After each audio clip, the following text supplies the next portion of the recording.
রোমে পবিত্র রমজান উপলক্ষে জালালাবাদ অ্যাসোসিয়েশন ইটালির আয়োজনে আলোচনা, ইফতার ও দোয়া মাহফিল অনুষ্ঠিত হয়েছে।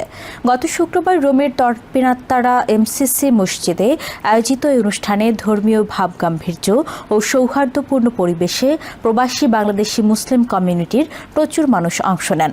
জালালাবাদ অ্যাসোসিয়েশন ইটালির সভাপতি সাব্বির আহমেদের সভাপতিত্বে এবং সাধারণ সম্পাদক ফয়সাল আহমেদের পরিচালনায় আলোচনা সভা অনুষ্ঠিত হয়।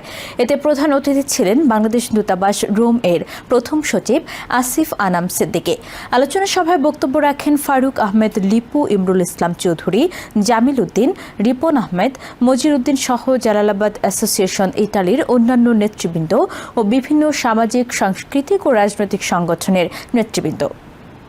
এটা আমাদের সংযমের মাস, শান্তি স্থাপনের মাস। আমরা সকলের জন্য এগুলো করি। বিশ্বের যে অশান্তি, যেটা চলছে, এটা যেন আল্লাহ থামিয়ে দেন, যাতে আমরা নিরাপদ হই, আমাদের মা যাতে নিরাপদ হয়, আমরা সেটার জন্য দোয়া করি। আর যারা আজকে আয়োজন করেছেন, যারা অ্যাসোসিয়েশন, তাদেরকে আন্তরিকভাবে শুভেচ্ছা বরকত জানাই।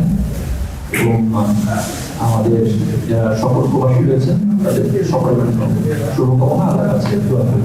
এখানে উপস্থিত আছেন বিভিন্ন রাজনৈতিক, সামাজিক এবং সাংবাদিক এবং মর্যাদা ভাইয়েরা।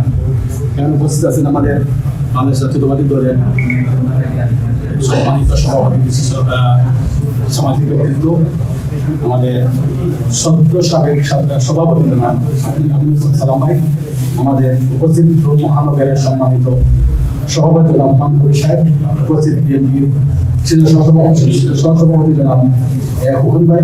আমরা আজকের এই রমজানের সময় আসলে আমরা একে অপরের জন্য দোয়া করবো, আমরা মুসলিম উম্মার জন্য দোয়া করবো, আমরা বিশ্বের মুসলমানদের মধ্যে যে বিবেচকতা সৃষ্টি হচ্ছে সেটার জন্য আমরা দোয়া করবো, এবং আমরা দোয়া করবো এই মসজিদটার জন্য, মাদ্রাসাটার জন্য আল্লাহ রাব্বুল আলামিন যেন এই মসজিদ মাদ্রাসাটা কিয়ামত পর্যন্ত জারি রাখেন। আমরা একে অপরের জন্য দোয়া করবো।